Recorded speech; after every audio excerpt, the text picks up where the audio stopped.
Chat, it's your boy Woke Patriot. Is how you lay and where you found up in the ditch. Keeping it real as a religion, biatch. Is how you lay and where you found up in the ditch. 6 feet deep is how you lay and where you found up in the ditch.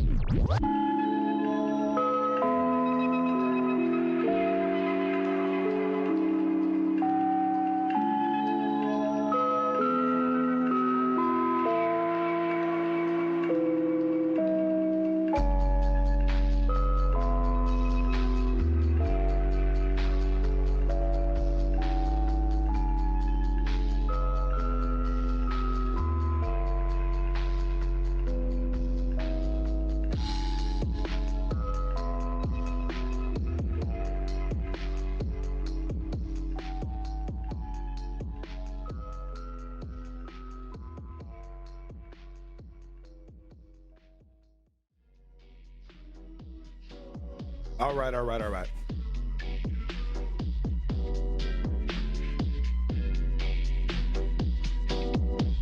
That's right, folks. Hello. Hey. Hello. It's Bailey, man. What's up? Yeah, tell me something, man. What's up? Hey, baby. Ain't gonna never die. You ain't lying, motherfucker. You ain't lying, boy.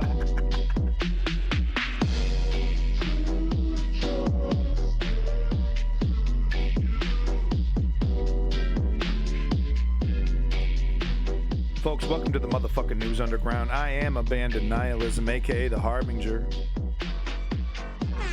Keeping it real is a religion. It's more than a lifestyle, it's a religion. Hope you're enjoying the sounds of Ghost Town, Illusion of Self, full tape. He opened up with Anventhema. And we are currently listening to the Stay True interlude, as in Stay True. P-R-U. I think. No, P-R-U-E. Maybe he hates Master P. Folks, we are watching The Brothers Grunt. This it's repulsive. It's repulsive to watch it for even 5 seconds. It's amazing this made it on network TV. It was so unpopular. It was so wildly unpopular on MTV. They got a lot of letters, especially from the first episode. We got breaking news, folks. We're going to be covering Ukraine. We're going to be covering U.S., but right off the bat, we have breaking news. Let me just get this here. Breaking news. I really should have a breaking news thing, shouldn't I? Breaking news. Okay, this is actually really important. Listen to this. Now at 4:30, dating defamation. A local man is suing dozens of women over online posts about dating him. He claims they went too far. And now some of those women are speaking out and they are defending themselves in court. KTLA 5's Lauren Lister has the story from downtown LA. Hi there. Plenty of people complain about dating, but in this case, local women are facing litigation over online comments on a dating forum that one man says are false and damaging. The typical kind of bad date behavior. Olivia Berger says she had one lousy It looks like he has a type, yo. The typical. It looks like he has a type. These women, did these women know each other? Did these women come? Did they come? Did they call each other beforehand? I did not notice that last time, dog. Oh. Kind of bad date behavior. Olivia Berger says Asshole. she had one lousy date with a guy Wow, guys. Wow. Next time you think you're an asshole. she right? met on Tinder back in 2021, but it didn't end there. Now she's having to defend herself against him in court after Libel. writing online posts about her experience in a private Facebook group for women about dating. They were factual and they were based in our true experiences. He found those comments and decided to come forth with this lawsuit. He's Bro, imagine pissing off and being such an asshole to so many women that you know you get called out on a Facebook group, dude. suing her. These defendants are some of dozens being sued by Santa Monica man Stuart Lucas Murray, alleging they defamed him on private Facebook groups, including Are We Dating the Same Guy LA, accusing defendants of circulating false statements, including that he's suspected of murder and has STDs. These women say they never said such things and have done nothing wrong. I shared my personal experience, truthful, and my opinions. Vanessa Valdez says she once matched with the man on Hinge. Right out of the gate, gave me his phone number and said, let's hang. I commented with one message saying, bold move, with a happy face, and then a barrage of harassing messages came afterward. So what the fuck, dude? He's all like up front, hey, what's up? Hey, you want to hang? And she's like, oh, kind of up front, winky face, kind of like, you know, that's cool. That's impressive. And then immediately, fuck you, bitch, fuck you, bitch, fuck you, what the fuck you?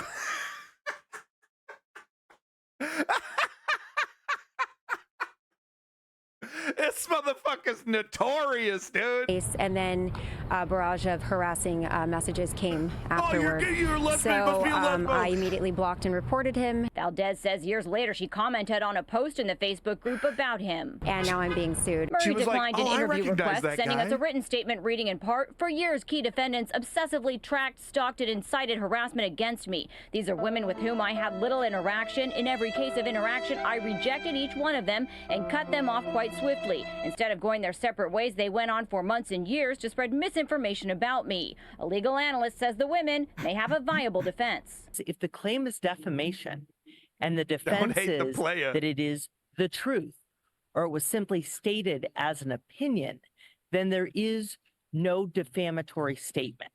I should note the plaintiff is also claiming invasion of privacy and intentional infliction of emotional distress. The women had a court hearing here today. They are representing themselves and currently looking for an attorney. In downtown LA, I'm Lauren Lister, KTLA 5 News. Man, we got a new king of the assholes, bro. Damn, I think he gets off on it. I think that's what's going on, dude. I think he gets off on this. Wait a minute. Hold on. Wait a minute.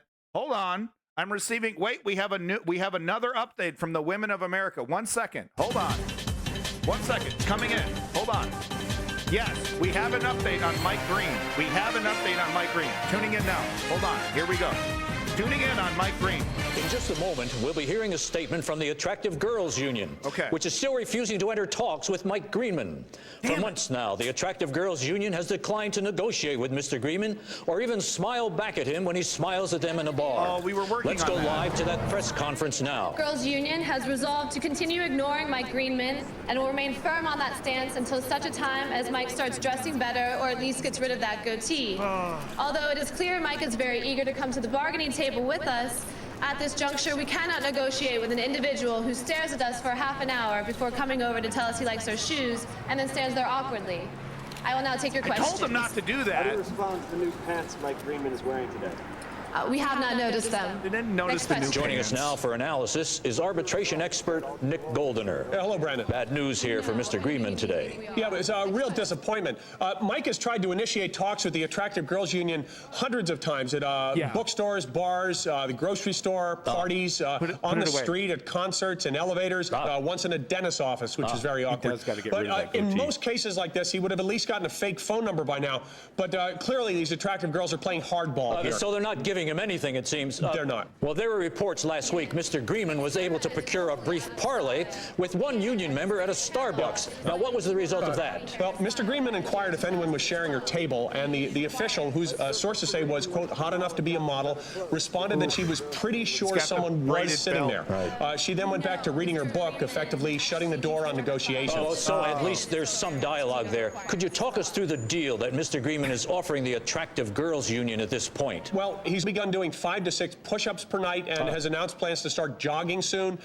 That's in addition to what he's offered since the beginning of this standoff, namely being up for anything and a nice guy, unlike most of the douchebags the Attractive Girls Union repeatedly renews their contracts with. But the union still refuses to budge. That's right. If he Not were good dealing enough. with the slightly overweight, frizzy-haired girls union or the insecure Ugg boots over jean girls union, it would be enough. Sure. Yeah. But the Attractive Girls Union is very powerful, and they know they don't have to Excuse me, compromise here. Nick, the Attractive Girls Union has just been asked to cite the specifics of what they're demanding of Mike Greenman before they'll talk with him. Let's go to that now. Yeah, help But Mike not out. pretentious. Additionally, he must guarantee conversation topics outside of video games, his job at Barnes & Noble, and the New York Giants, which is the full extent of what he currently offers. And he must also commit to a censure on laughing at his own jokes. A hard bargain there. Mr. Goldener, what's your take? I know, Mike. At this point, these demands are going to be impossible for Mike to meet. He has zero chance with the Attractive Girls Union, barring some unforeseen influx of money or if he joins a band. Do you have any idea how long this standoff could last? Well, it's been going on for Mike's entire life at this Yeah. point, so there's really no reason to think it would change. He fucks up everything. Why does he even try anymore? Well, we'll all be watching to see what happens. Okay, excellent, excellent. Well, there you go, folks. Breaking news: the women of America have spoken. You know, don't. I mean, her testimony is actually hilarious. What she said. Let's just one more time get an update on how this guy was. This is how this guy was slinging game. This is how this guy was slinging game.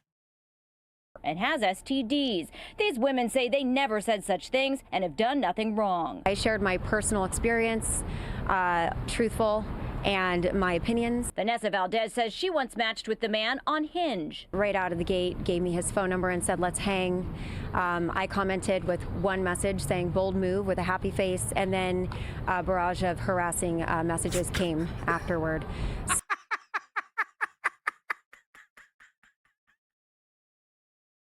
Hey, let's hang, babe. Whoa, bold move. Okay, stud. Fuck you, bitch. Fuck you, bitch. Want to see my dick? Fuck you, bitch. Fuck you, you gay, you fucking lesbo. Fuck you, bitch. Dude, he did it to so many women. He did it to so many women. They made a Facebook group. Do you know this guy? Oh, man. Well, there you go. Breaking news, guys. Does she know how flirting works?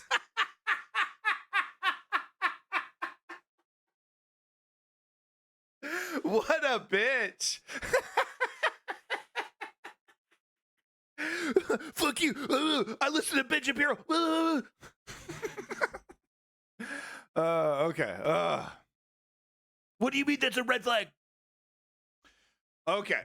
Moving on to our actual news today, folks. We're going to be covering Ukraine, and maybe if we have time, if I'm done laughing at my own stupid setups here, we'll be covering United States as well.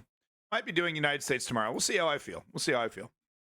But we're definitely jumping in Ukraine right off the bat.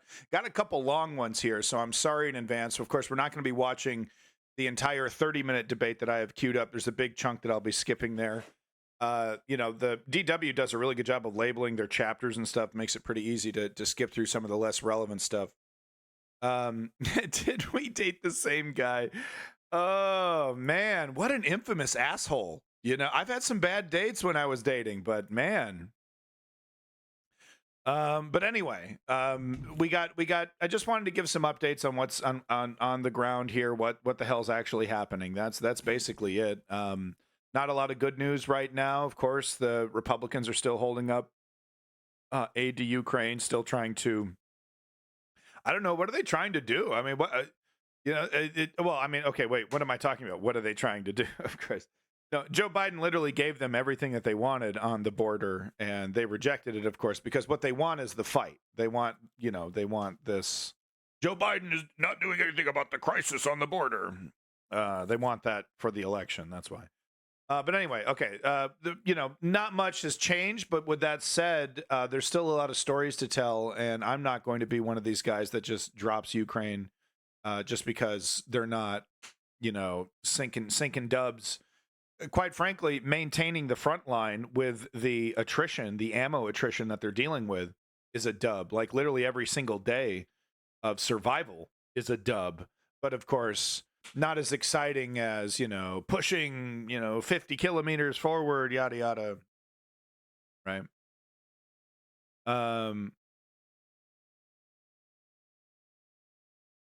Yeah, maybe it was defamatory. I don't know. Over 50 women were like, oh, I know this guy. Oh, this sounds familiar. It sounds like that. Like I said, it's like a sex thing. Like he's probably jerking off, like slinging this abuse to these women, right? It's kind of like a digital flasher. He's like one of those guys, and go around buck ass naked and show their dick off. Was that ever really a thing? Or was that just a movie thing? It's now been 10 years since Moscow illegally annexed Crimea. The occupation followed an invasion using troops who didn't wear Russian insignia. It was the beginning of a decade-long war with Ukraine, which culminated in the... I'd love for that shit to happen to me, dude. I'd just bust out laughing, man. I would die. Like if he's wearing like the brown trench coat and he's got the hat, and the fucking fedora, and he does this like, I'd stand and applaud and be like, thank you, sir. Thank you, sir. It happened to you. Brown trench coat with the fedora? Really? Tell me it was a brown trench coat with a fedora, please. And he's like barefoot. He's got to be barefoot. No, it was online. Oh, I'm sorry to hear that, Kim Goblin. That's different. I'm talking about the brown trench coat with the fedora guys running around barefoot. Welcome back, Anoke Life, Kim Goblin, Woke Patriot, Lenny. Welcome back, Lenny, from south of Boston. Make sure you're checking out Lenny's stream, folks. Thank you again, Lenny, for being the #1 financial contributor to the News Underground. Big props to Student Debt, Clutch Cargo, and Woke Patriot, if I haven't said it. Thank you so much for showing up. Let's get to it, folks. It's now been 10 years since Moscow illegally annexed Crimea. The occupation followed an invasion using troops who didn't wear Russian insignia. It was the beginning of a decade-long war with Ukraine, which culminated in the full-scale invasion 2 years ago. Crimea's location on the Black Sea makes it a strategically important asset. The peninsula serves as a key base for naval fleets and is used to safeguard Russia's security interests in the region. Crimea is also home to ethnic Russians and to Ukrainians, as well as indigenous Crimean Tatars and others. For centuries, the Tatars have fought to preserve their identity, as Crimea was invaded by various powers. An action report follows Tatars in exile who dream of one day returning to their homeland. So check this out. It's Ramadan in Kiev. Heard much from the Tartars, right? Many of those praying here are far from home, such as Ismail Kurt Umer. The 33-year-old is Tatar, an ethnic group native to Crimea. I was born in independent Ukraine. I grew up in Crimea, in independent Ukraine. I don't see Crimea as different. I do not see it as part of some other state. Oh, you said Nazi. See what I mean? Ismail left Crimea after Russia occupied the peninsula in 2014. Are they Muslim? The singer joined the Ukrainian armed forces and What is now this performs religion? in a military ensemble. Here singing a song in his native language, an ode to Crimea.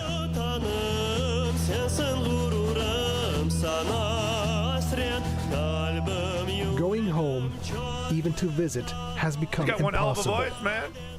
Until 2014, the people were free in Crimea. That is, if Ukraine didn't really help us there, at least it didn't interfere. Yeah, and okay, No one life. told us what holidays to point. celebrate, what days of remembrance went we and should got celebrate or invaded, not, dum-dum. what language we should speak, who to vote for, who not to vote for, who to praise Russian, or not to interesting. praise.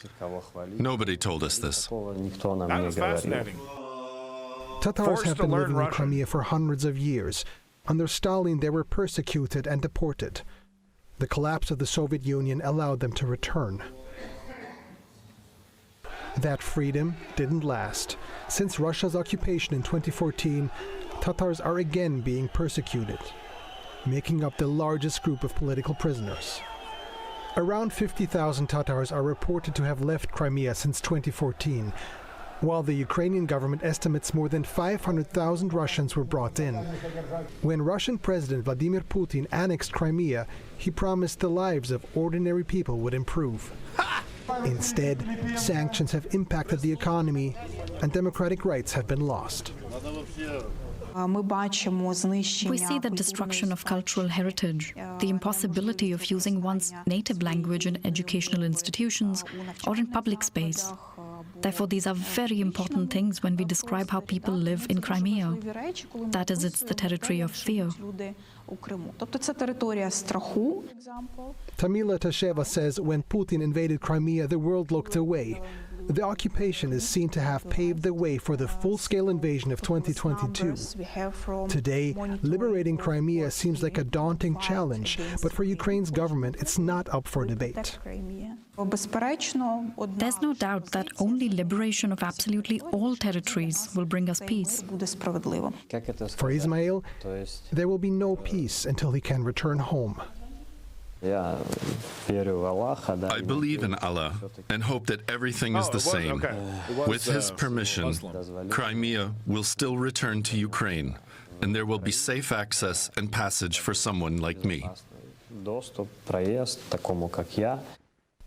Crimean Tatars fear a prolonged occupation could mean the end of their people. This guy. Alexei Goncharenko is an opposition member of the Ukrainian parliament and joins us from Kyiv. Welcome to DW. Opposition The member. issue of Crimea, I think, has become subsumed in the wider war, certainly for the outside world. I wonder if you think the Ukrainian government is doing all it can to liberate Crimea. Yes, definitely. Ukrainian government is doing everything they can, and use meat Ukraine is waves doing everything strategy? we can to restore completely Ukrainian territorial integrity, and it means to liberate Crimea. Oh, interesting. And is the 1990 liberation thank you of for that Crimea follow, a Van Buren. realistic goal? I know inevitably you will say yes, but as this war passes the 2-year mark, increasingly we're hearing people saying, well, Russia has that now. Let's deal with this full-scale invasion and essentially let them have that.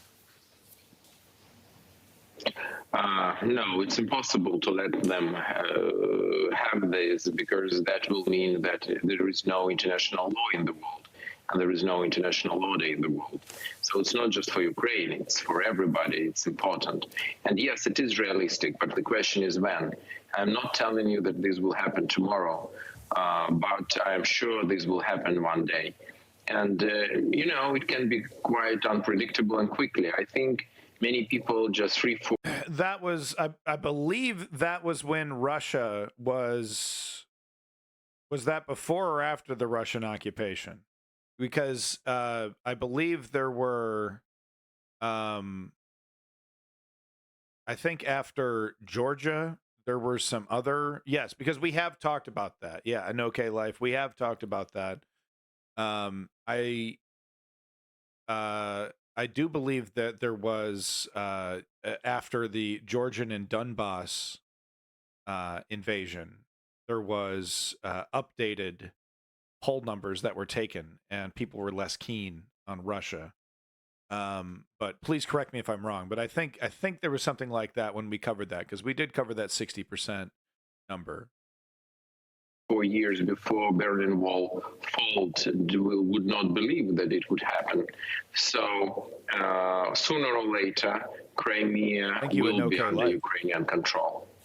Except that now Vladimir Putin has been re-elected for another 6-year term and can go on and on until he... Interesting, Bandera. May I interrupt you? Because I think to use the word re-elected is not right at all. Okay. There were no elections in Russian Federation. He was not elected. It wasn't that an was election. Coronation of Russian side. Yeah, exactly. You can call it in any way, but it is dictatorship. And there were no elections in Russia. It's not a real election. That's a good point. Political That's fair. enemies are either killed or in prison. So we can't call it election at all. Okay, either way, he's there for another 6 years at least and can go on for 20 if he chooses and doesn't die. So is force the only way that Russia will relinquish Crimea, do you think? Yes. I think that definitely Putin tries to show Crimea as his ultimate prize. But again, that doesn't mean much for me. What it means, definitely, Putin's Russia will never give up Crimea voluntarily. Yes, I understand this. But I'm sure that sooner or later, Russian Federation will fall down like it happened with the Russian Empire, then with the Soviet Union, and these new iteration of Russian Empire will also fall apart. He killed his most popular opposition. What are we talking about? Will it happen during Putin's life, or it will happen at the moment of his death? I don't know how it will happen, but I know for sure that it will happen. And so the video's loud, really, but is my mic isn't? I find that hard to believe because I'm over here in the yellow, and the video is well below. That is so interesting, Chem Goblin. I'm going to lower my mic 1 notch and I guess lower this down a little bit as well, the video. But I just find that interesting. One more thing about this. I think the video is slightly louder. It's slightly louder, huh? Okay, so is it better now? So-called elections, I just want to raise your attention that Putin is no more legitimate president because the 5th term with such kind of a theater of absurd, which he showed with these elections, including on occupied Ukrainian territories. And also last year there was a resolution of the Parliamentary Assembly of the Council of Europe saying if Putin would go for another term, he would be illegitimate. And he is now illegitimate. Right. Yeah, that's fair. Again, forgive me for speaking about Crimea, because I'm looking at it from outside, and perhaps it's different looking at the situation from inside and from within the wall. But it is kind of loud. We don't. How is this? How is it so loud? Okay, I'm going to turn it down from the source. But you're right, Chem Goblin. How is it so fucking loud? I have it so low. I don't understand audio. I don't think I'll ever understand it. Hear so much about it anymore, and one wonders, after 10 years of occupation, are there any resistance forces left in Crimea? Yeah, that's a good question. Yes, we see that, and we have information from Crimea, and we know that there are operations which are held in Crimea with also with the help of resistance, which is present there. It's very hard in Crimea because there is no law, and Russia is torturing people, keep taking them Russian to army jail against with NATO? no reasons, with no justification. So it's very difficult there. But still, there are people in Crimea who are waiting for Ukraine to be back. Right. So President Zelensky replaced his supreme military commander recently. What is he supposed to say? The president himself doing enough to secure this victory in this war? I think that President is doing his best as a commander-in-chief now. I have a lot of questions how President Zelensky prepared the country for the war, how he reacted on the information that Russia is going to attack, and so on. I have a lot of questions about his first 3 years in the office, but after start of invasion, he's doing his best. I really believe in this. Well, that's really interesting. That's really, really interesting because he's an opposition leader, right? So, but he's, that's actually really reassuring to me that even the opposition to Zelensky is fully on board with resisting Russia, because of course Putin would really like to have these opposition leaders be Kremlin puppets, which is probably what was happening in Ukraine before Zelensky got in there, before the invasion especially. And there's been a big purge of these these Russia connected politicians, and it looks like even amongst the opposition, it's like, no, the only thing we want to change is strategy. We're not going to relinquish the idea. We're not going to trade away Crimea for a temporary peace, which is really that's good to hear. Clutch Cargo, I don't know if I said hello. Welcome back, Clutch Cargo. The Russians have been stealing Crimea for centuries. Tsars deported 300,000 Tartars. I mean, yeah, and Stalin again dispersed half of those remaining. It really does. I mean, if you look through Russian history, there really is a lot of brutal colonialism, and like their version of assimilation is cartoonish. The Russian version of assimilation is absolutely cartoonish. Just literally rip you out of your culture, force you into the Russian way, and just eventually things will work out. And in some cases that is the case. If with enough time and enough repetition, you can just nail your beliefs and culture, into this existing society. It's fascinating that it's still happening, because it seems like something in the history books, right? Like a country invading another country, stealing their children, literally, forcing them to, into schools and forcing them into, to learn the Russian language and forcing citizenship on them. And then, if they're really lucky, forcing them to then fight against the country that they were kidnapped from. Sounds cartoonish, sounds insane, but it's really happening. Russians only talk that real democracy is North Korea. I mean, the Putin especially has zero respect for democracy. Actually expects democracy to collapse and fail. And Trump, may very well be, the person that does that. So my principles disagree with Putin. I philosophically disagree with Putin, but his prediction that corrupt Western neoliberal style democracy will collapse upon itself and be replaced by some authoritarian who I don't know what his predictions on are being replaced, but I mean he may be 100% correct. That is, I mean, correct me if I'm wrong, but that is 100% Trump's plan, right? To dismantle our democracy, right? Project 2025, ironically turn a lot of our federal agencies, turn them into, replace them with basically czars, in a very similar way to the way Russia does it. There's like Woke Patriot was talking about. Speaking about this change of supreme military commander, I'm not happy with this move. Not because I doubt a new supreme military general, Mr. Syrskyi, his abilities, but because Mr. Zaluzhny was very respected in Ukrainian society, and that was part of, kind of a column. So that's interesting. The opposition keeping this, because there's a big nostalgia for Zelensky here, this general that was replaced. So that's interesting. The opposition kind of taking advantage of the nostalgia that we have. I mean, we even see our favorite Ukraine reporter there that we watch, the Ukraine, I think, war report or whatever. He still puts Zelensky there on his thumbnails, even though he's no longer in charge of the operation. Zelensky, I don't know how to fucking say his name. He does. Let me say it anyway. General Mr. Syrskyi, his abilities, but because Mr. Zaluzhny was Zaluzhny. But yeah, there's a big nostalgia. So it's interesting to see the opposition kind of cynically take advantage of that.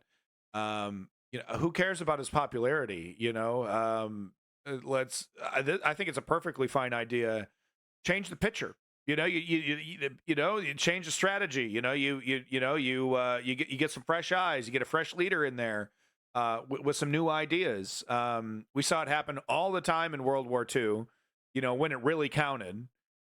So it really counts for Ukraine. You know, it's not a joke for Ukraine. It's not some exercise for Ukraine. So I don't really disagree with it. So far, I haven't seen any evidence that he's any worse.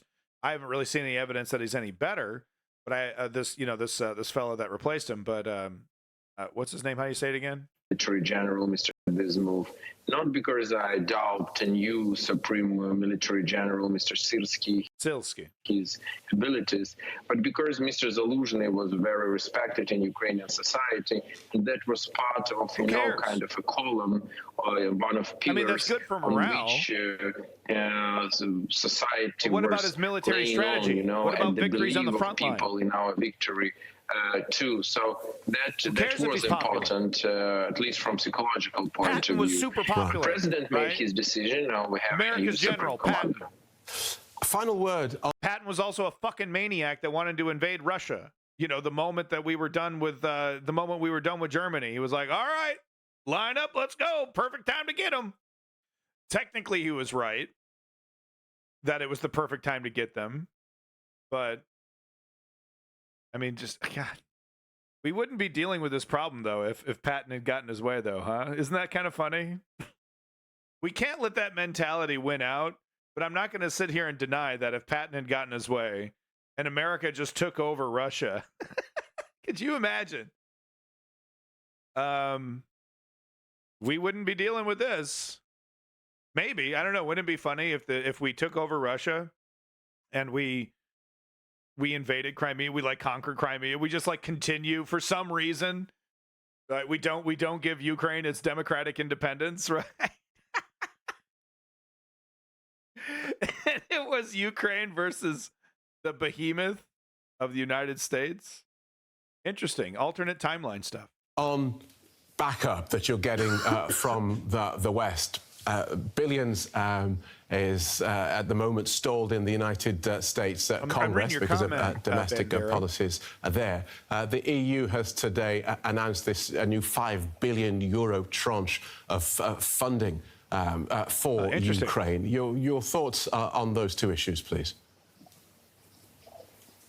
Yeah, well, we are very worried about what's going on in the United States, and it's very bad that Ukraine became part of internal political struggle, and this supplemental is still in the Congress. I hope that we could have tried treating Russia with respect. Will we could have tried finally make a decision which is in the best interest of the United States, because Ukraine is fighting not just for ourselves, but also on behalf of the whole free world and for international order, and in the best interest of the United States too.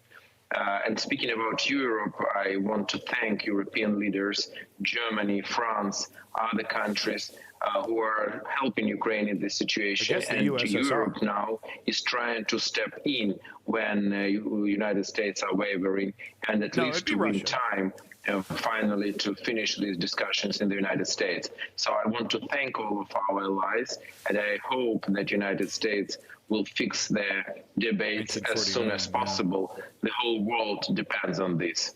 I'm joined now by Maria Tomak, the head of the Crimea Platform. That's an initiative launched by Ukraine's president, Volodymyr Zelensky, and it's designed to coordinate the international response to the ongoing occupation of Crimea. Well, can we talk about how heroic, brave this woman is? She lives in Ukraine, or lives in Crimea, occupied Crimea, and she's part of an organization working with Zelensky. Is that what? Am I reading this correctly? Really? Welcome to DW, Ms. Tomak. Thanks so much for your time. Do we know how many people have been forced to leave Crimea in the last 10 years, whether it's because of their ethnicity or because they reject the Russian occupation? Thank you for having me, and thank you for highlighting this important issue and highlighting basically that the war in Ukraine started 10 years ago, not 2 years ago. That's a very important thing. As to your question, it's really hard to estimate. We could count those people who choose to flee Crimea more or less prior to the full-scale invasion of Russia. But after the full-scale invasion has started, it's becoming like almost impossible, because people can flee Crimea only via the Russian Federation, and they normally go to third countries, to, for instance, to Turkey, to some of the EU countries that provide the asylum for refugees from Ukraine, including, of course, Crimean Peninsula, including Germany in particular. So it's really hard to say.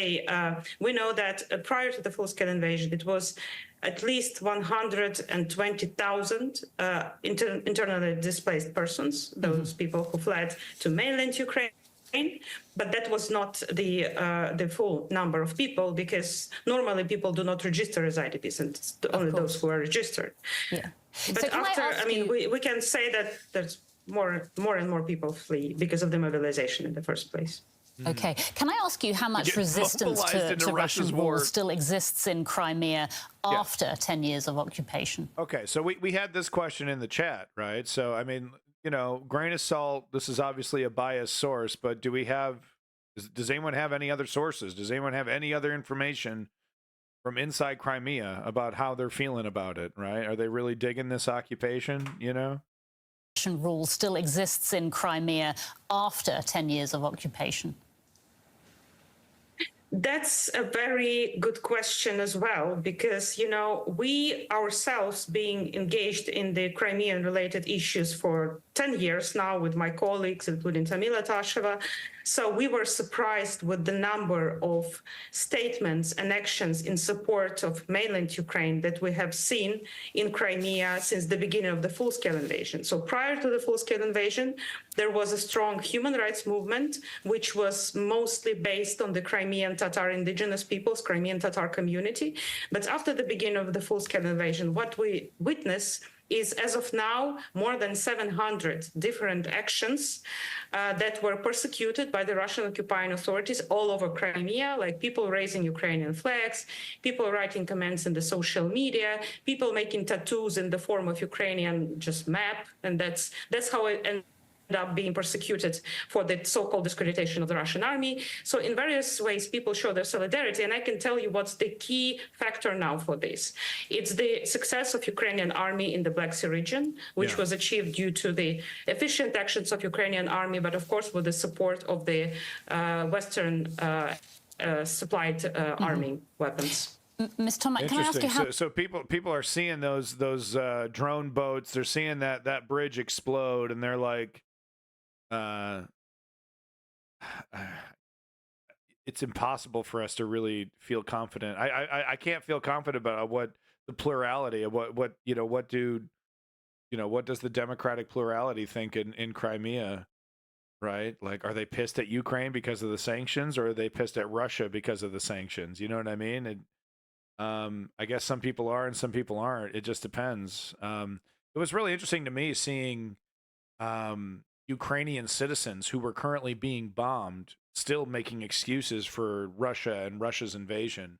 Remember, we showed footage of that last year of those people having a debate in a bomb shelter. The guy is still, they're liberating us. It's like, how could you call this liberation? We're getting fucking bombed over here. What, are you crazy? Oh yeah, we'll do. He was still holding on to that, to that propaganda, even while being victimized. It was really interesting. How much blame Ukraine's Western allies bear for this ongoing occupation, given that they didn't do much except protest against Russia's annexation of Crimea back in 2014? What are they supposed to do? Unfortunately, we have to talk about that. It's not so much about blame. It's about understanding the consequences of the lack of the reaction that we have seen after the day 2014. We just have to acknowledge this, that this reaction was not enough, was not sufficient, and that led to the fact that Russia militarized Crimea and used it as a launch pad for the further aggression against Ukraine and for the full-scale invasion, basically. All right, and that Ms. is going Tomac, to I'm so happen sorry. I'm going to have. Man, don't be interrupting her. I hate that. I hate when media does that. Give her an extra 10 seconds. What are you going to piss off Clorox bleach? All right, so that was a long one. Sorry about that.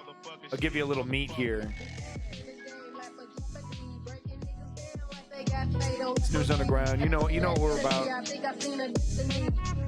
Making real change. Doing that steps 1, 2, 3. I want to show this video. Well, what am I going to show? Is that I got to have a palate cleanser for the other video. No, I'm not going to set it up. Hold on. Just, I got something special for you here. Okay. Fresh Russian rocket attacks on Kyiv. So this is breaking news just 11 hours ago. People are running for their lives in Kyiv again, being reminded that they're at war. And to Zelensky and the Ukrainian government, I would like to ask, mobilize when? Mobilize when? We just heard in that last report, 2 million, military age men and women that are not being recruited. Like, I get it. It's a morale issue. It's a tightrope you got to walk. But this is an existential fight. These people got to get in. Some of these people got to get into this fight. And that's really easy for me to say, isn't it? And I acknowledge that. I can say with confidence, though, that if I was a Ukrainian citizen, I would have already signed up, even with a family. I can say that I can't volunteer because I'd have to leave my home. If I didn't have a family, I'd be volunteering. If I was a Ukrainian citizen with a family, I would be volunteering. But that's easy for me to say, right? Because that's a hypothetical. But I do believe more recruitment needs to be happening in Ukraine. As long as the strategy continues to not be meat waves, it continues to be careful, smart military strategy on how to deal with Russia's style of warfare. As long as it continues to be that, if it turns into some desperate meat wave versus meat wave scenario, then I will rescind that recommendation immediately. But if Ukraine continues to fight this war, dare I say, in an honorable way, I don't, maybe not. I can't really find the words, but you know what I mean? Continue to hold themselves in a very professional manner. I do believe an increased mobilization needs to happen. Give Denny's an F-16. I mean, that is one of the issues that we're seeing, right? Is that, Denny said he wanted to volunteer as a pilot, but far too many of his other pilot buddies who volunteered were sent to the front lines. And it's like, you got this valuable trained pilot. Of course, you got to train them on how to, fly a fighter jet. They still have to be trained, but they're already halfway there. You know what I mean? So, but yeah, he's like, no, they're just, they don't have enough planes to put pilots in. So if you volunteer and you have flight experience, you're likely to get sent to the front line. And that's been a problem since last year. I don't know if that's changed. They're making new recruitment centers, but you have to go there yourself. Yeah, I mean, look, man, it's really tough for me to sit here in the lap of luxury. Chalky White over here, Pinky Boy over here, who's not going to get his nuts blown off, to say that this is what Ukraine needs to do. But here I am saying it for whatever it's worth. Next story here. Fresh Russian rockets in Kyiv. Fucking bastards. Now to Ukraine's capital, Kyiv, where several explosions have been heard in the city center. It follows an air alert prompted by a series of missiles and drones launched by Russia, the largest attack of its kind in recent weeks. Kyiv's mayor, Vitaly Klitschko, says that 8 people have been injured and that rocket fragments destroyed several buildings, including a kindergarten. Residents are sheltering in the subway as air defense units engage in repelling You know, when Ukraine is flying drones into Russia, they're targeting oil refineries, ammo factories, you know, trucks and planes that are going to be used. When Russia does it with cruise missiles, they target kindergartens. In the subway as air defense units engage in repelling the assault. Let's cargo. I really like that idea. It's, you know, Davey's been talking about it. For the very latest from Kiev, we can join our correspondent there, Max Tanda. Now, Max, first, tell us more about these. I'm not going to sit here and say it's not an escalation to put NATO troops in Ukraine on the border with Belarus to free up resources for the front lines. That would be an escalation. And I'm not even going to say it's not boots on the ground. That shit is boots on the ground. With all that said, I agree with it. Defensive, yeah. Fuck with us, Russia, right? Show Putin how big bad Putin is, right? Oh, he's so tough against NATO. He's not gonna fart in NATO's direction if they're put on the Belarusian border there. Belarus. You know what I'm saying, though? He's not gonna cough in our direction. Overnight attacks on Ukraine's capital. Yeah, at the very least, enter a full Terry. So, total war economy. The city right now is recovering from a large-scale attack, one of the kind that it hasn't experienced for many weeks now. Last night, at about 3 o'clock in the morning, air raid sirens could be heard here in across the capital. An air raid alert that would last for about 3 hours. And in that time, residents here in the city could hear air defense going to work, air defense rockets being launched into the air, flashes in the sky, and explosions being sounded all across the city. From what the Ukrainian Air Force is saying, 31 missiles were launched at the Ukrainian capital, all of which were intercepted, according to them. These missiles are different types of. So they're saying all the missiles were intercepted. So maybe the kindergarten was hit from something that was being shot down and wasn't targeted. Look, I'm not trying to give Putin the benefit of the doubt. He's definitely directly targeted schools in the past, but I just want to be accurate. Missiles, cruise missiles, but also ballistic missiles, including the Dagger missile, the Kinjal missile, which is very difficult to intercept. But according to the Ukrainians, they were all taken out of the air. Now, there were no direct hits in the city, but falling debris came down, hit residential buildings. Kindergarten was impacted, businesses were impacted, as well as power infrastructure. And the numbers you just mentioned regarding I would have people no problem injured with NATO. I'd have no problem for the United States as either. of now, it seems that 13 people were injured, and at least 2 of them being children. And this attack, as I said already, at this scale hasn't happened in quite a number of weeks now. The Ukrainian authorities say that this was the first time in more than a month that the Russian strategic bomber fleet was deployed, and 11 aircraft are said to have been taken part in this attack on the Ukrainian capital. So it sounds like a multi-pronged attack on Kiev.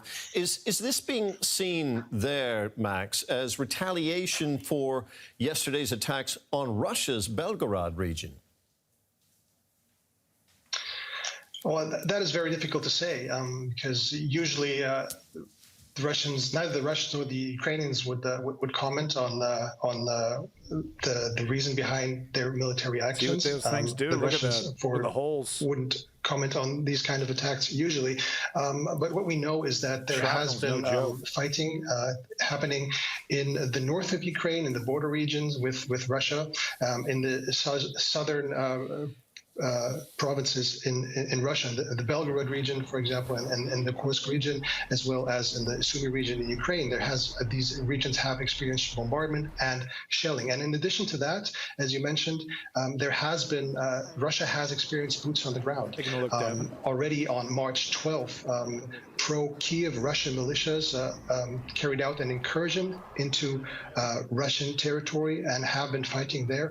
The Russians were quickly to comment on this. to downplay the events, to say that the attack had been thwarted. But more than a week later, from what we know, this fighting was still going on. And it's not exactly clear what the status is right now, but from what we're hearing, in Belgorod region in Russia, for example, children are being evacuated, and the long-term effects or the immediate effects of this fighting are not clear. It's certainly not going to change the course of the war, but it might disrupt things on the ground and certainly anger and, to an extent, embarrass the Russian leadership. Max, thank you very much for bringing us up to date there. That was DW's Max Tanda in Thank you, Max. Kyiv. He's over in Kyiv. Wow, got a guy on the ground. Thank you, Max. Good job.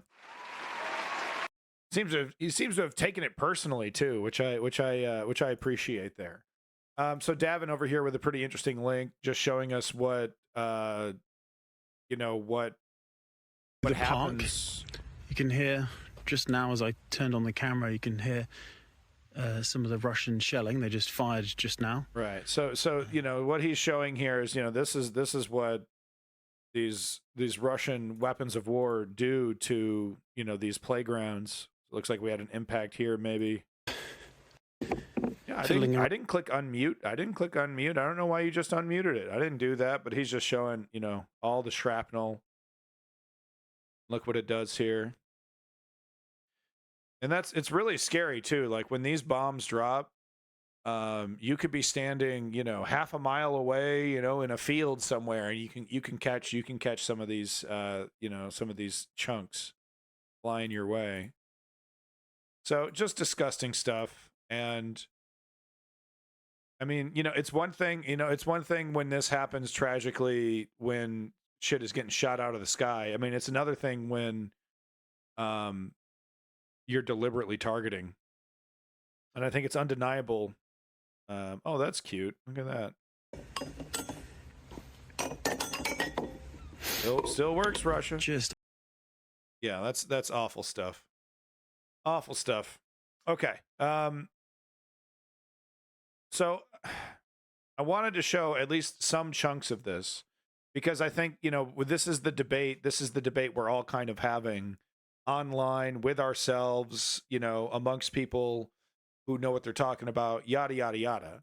But, Putin's troops gained ground. I mean, only technically, almost, you know what I mean? Like it's not like they're overrunning Ukraine at all. But yeah, Ukraine is getting pushed back. They're intentionally moving back when they're overwhelmed. Russia is sending meat wave after meat wave after meat wave. And if you want to see the horrifying results of what that looks like, feel free to jump into the Discord, and you can definitely see evidence of just one of these operations going tits up. And we can assume that this is happening almost every single day. Dozens of Russians dying every hour. I mean, it was just an absolute massacre. These guys rolling up, 15 deep on an APC. APC gets hit, damn thing, it tips over almost. One guy's pinned underneath it. The soldiers pour out. About 15 seconds after that happens, the Bradleys open up. It's an absolute massacre. And that's just 9 to 5 normal Russian business, man. Yep. Okay. Yep. That one was annihilated. All right. Line the next one up. Literally, dude. It's unbelievable, the waste. Unbelievable. But it's you keep sending them, especially if you're running out of ammo. It's how the aliens win in Aliens 2. That turret running down, right? But anyway, this is the debate, right? So how will Germany and the West respond? How is this going to happen?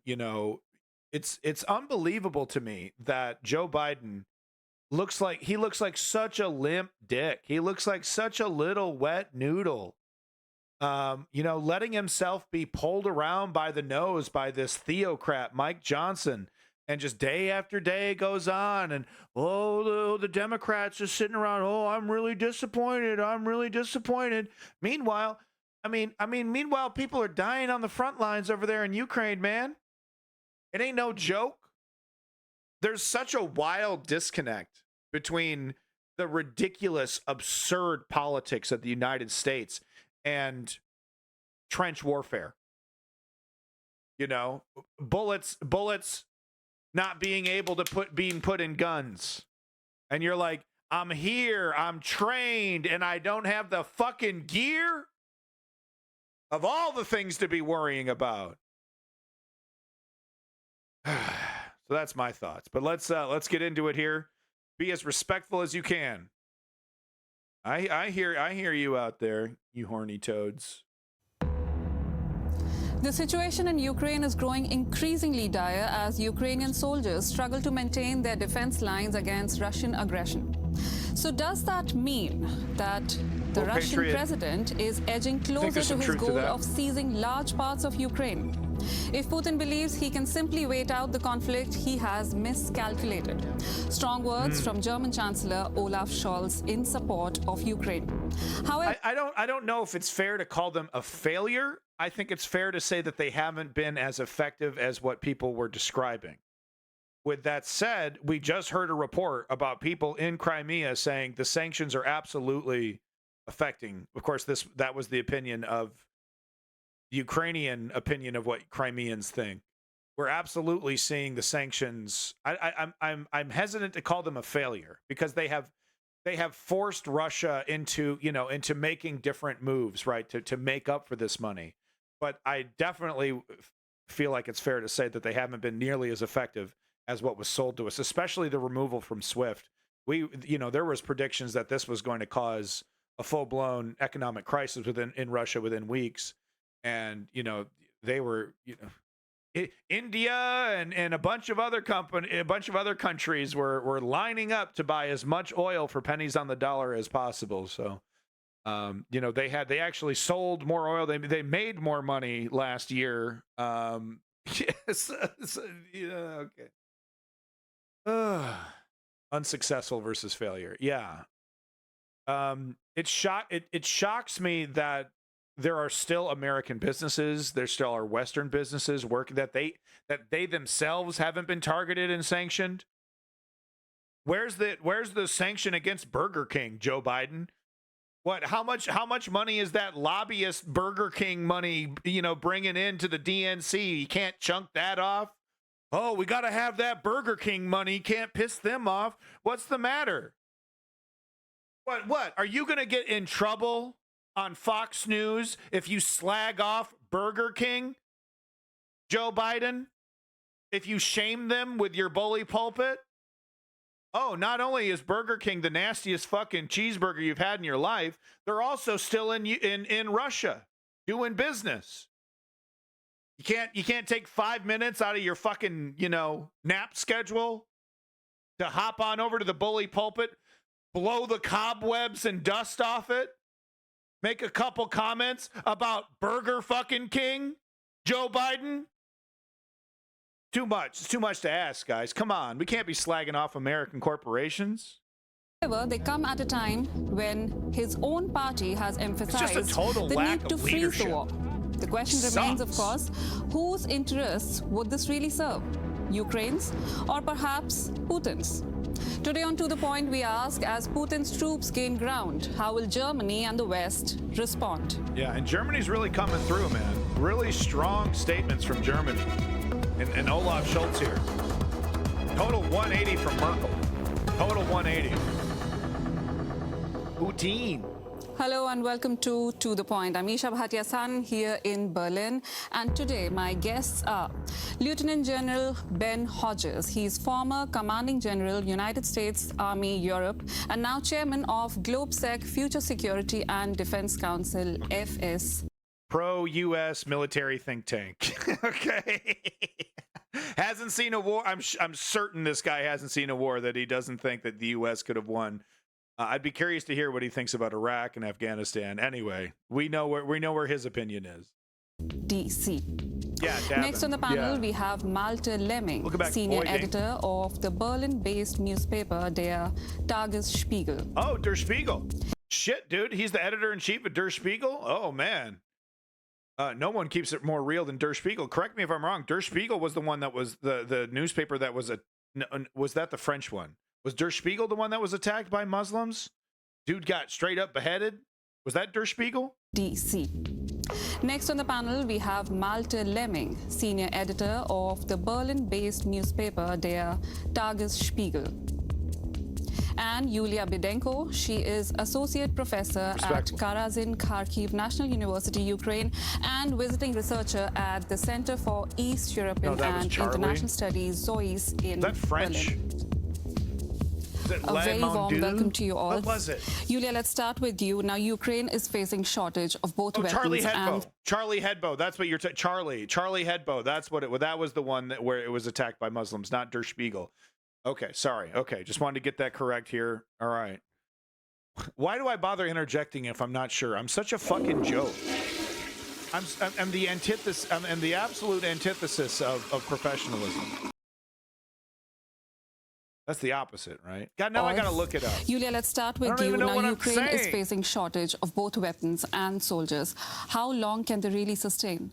Yes. Yeah, actually, it's a huge problem because, for example, I have a nephew in military forces of Ukraine, and they are almost on a zero battle line, and they complaining that even their unit needs a lot of ammunition now. So it's a huge problem. And the other problem that, for example, the eastern areas of Ukraine, like Kharkiv, my home city and my home region, and Sumy region, are under the constant shelling and attacks. And there are a lot of civilians who died I do flush the toilet because I'm a piece of shit. Be evacuated. So it's a huge challenge for Ukrainian, not only military, but also for, let's say, officials who are challenged in humanitarian way as well. So there's constant shelling, and they lack ammunition, they lack rockets, they lack air defense systems. What does that mean for their morale over there? Yeah, it's also a great problem because people already about 2 years being in the battlefield. So I get it. 40s is not old in the real in civilian world, but in the military world, when you're a frontline soldier in your 40s touching 50, dude, it's like that's not cool. That's not cool. Now Ukrainian parliament is working on the new legislation to mobilize more people, and they were kind of assessment that we need 500,000 more, and the morale not only inside the army but the level of social cohesion is also decreasing now. So a lot of surveys showing that it's less trust to official, less trust in Zelensky himself, and people really getting tired. Even volunteers, even those who are on battlefields, and those who are living under the constant toll of the war. It's natural. Ben, from exactly a military point of view, what do you think? How long can the soldiers really hold their positions? Well, I think it's important to step back from the map a little bit and keep in mind that after 10 years of war, with Russia having every advantage, they still only control about 18% of Ukraine. Yeah, no, and that's kind of where I'm coming from. I hate to agree with the fucking with the think tank guy, but that's where I'm coming from here. That if you do take that step back and see, the Russia gaining ground, it makes it sound like they're on the march to Kyiv, and it's was it U-Strategy that ran the numbers that if they repeated Avdiivka and Bakhmut for every major town moving forward into Kyiv, that they would have to go through the entire population of Russia to do that. I mean, that's how big the losses are. I mean, it is pretty crazy to think though that Russia might be able to mobilize 2 million people and not receive any kind of pushback about getting those people killed. Like you can just erase 2 million people from your own population and somehow stay in power. It's pretty shocking that that's the situation, but that is what we might be dealing with. It was not, but it makes sense. Oh, okay. The Russian Air Force has failed its two most important tasks, which is to gain total control of the air and also to interdict the logistics bringing ammunition from Poland into Ukraine. They haven't destroyed a single train or convoy. Good point, War Patriot. 1/3 of the Black Sea Fleet is now underwater, and they're having to pull back from Sevastopol. The Russian oil and gas infrastructure is being hammered every week. Almost 10% of it has already been hit. Sanctions are having an effect on Russian rail. They can't get lubricants and spare parts. Yeah, so, Bandera. So it's too simple to just focus on Avdiivka or trenches and not think about the broader strategic picture of where we are. We know from history that war is a test of will. Ukrainian soldiers have far superior will to Russian soldiers. There's no Russian that wants to be there. The real test now is logistics and who can win this industrial competition. Can it Ukraine in the West or the Russians? I think we will eventually win this. You seem really optimistic, but what Ukraine really needs right now are also funds. And the $60 billion funds that U.S. is not releasing, do you think that the Congress will manage to release it finally? So this is embarrassing to me that the United States is failing on a critical task here, especially when most of the Congress, including most Republicans, actually support Ukraine. Most Americans support Ukraine. So this is being held up for domestic reasons by Mr. Trump, and Ukrainians are paying the price for it. I have to say that my president, who's done a good job otherwise, has got to do a better job of explaining to Americans why this matters to us. Go to the American people so that then they put pressure on their... Can we kindly remove this man's genitalia from our mouth, please? Just collectively, you know what I'm saying? Can we stop? Like, I understand, like, it's an existential threat, but, like, why are we also on board, you know, with defending this neoliberal fucking slop house, man, this clown show? This can't get her done her. You know what I'm saying? Why, man?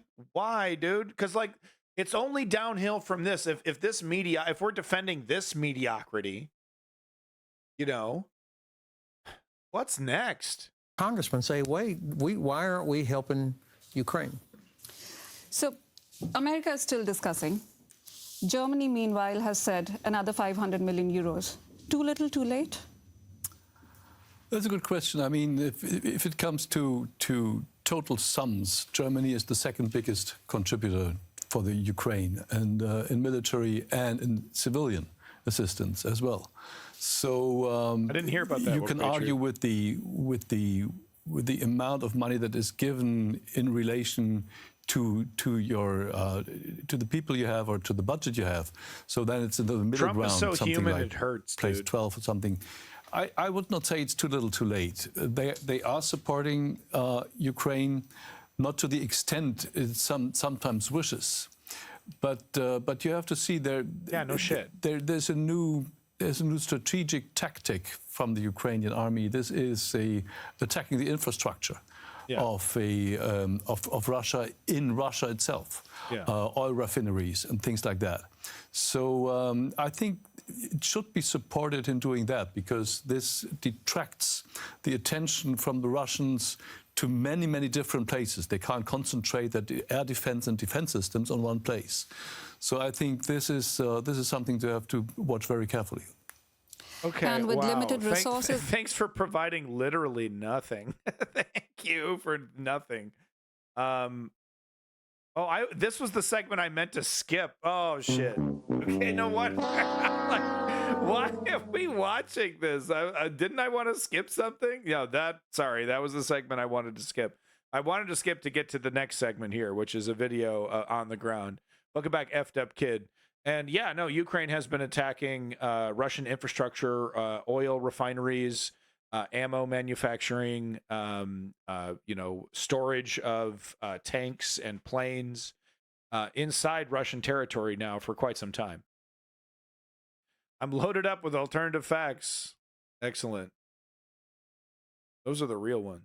At hand, the Ukrainian army is primarily focused on defending their positions against the Russian forces. Yeah, well, this is becoming increasingly challenging as the odds stack up against them. Let's take a quick look at what the situation is like on the ground.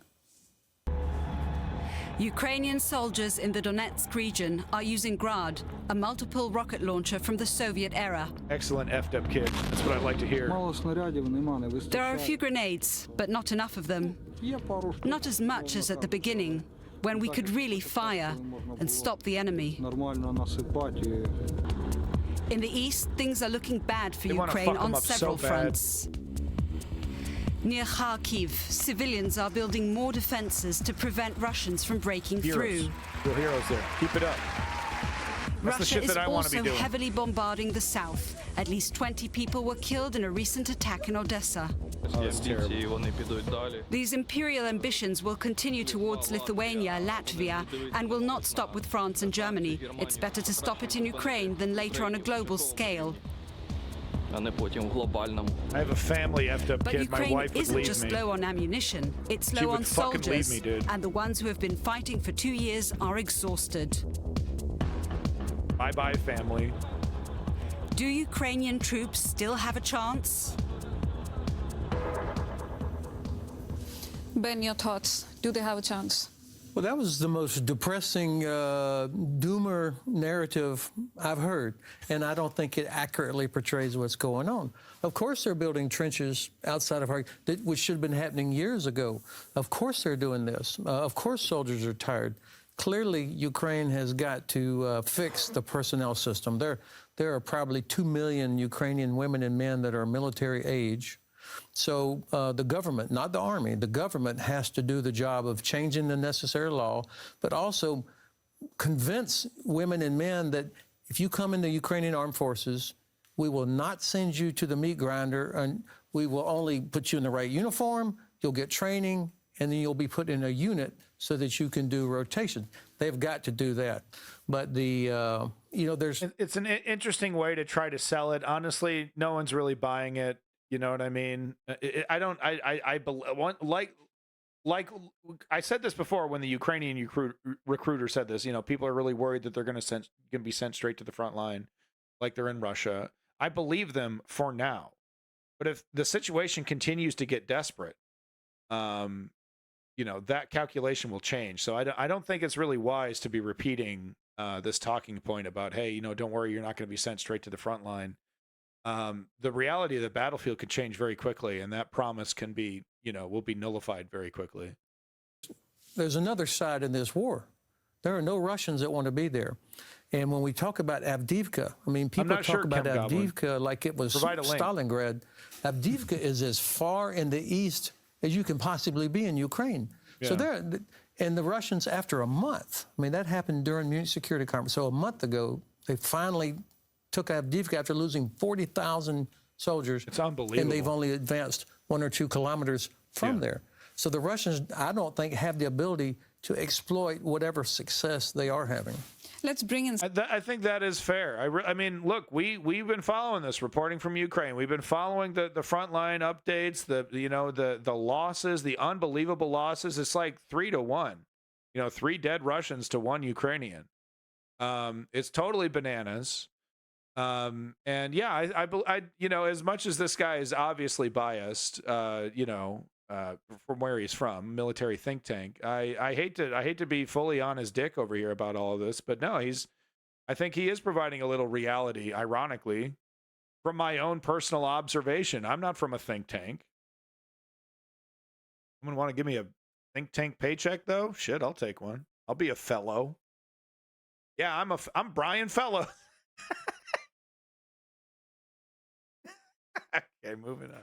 Some data there. Now, Russia manages to produce 3 million units of artillery ammunition annually. Thank you, Ken Goblin. While the entire NATO alliance can only produce 1.2 million. That's less than half of what Russia is producing.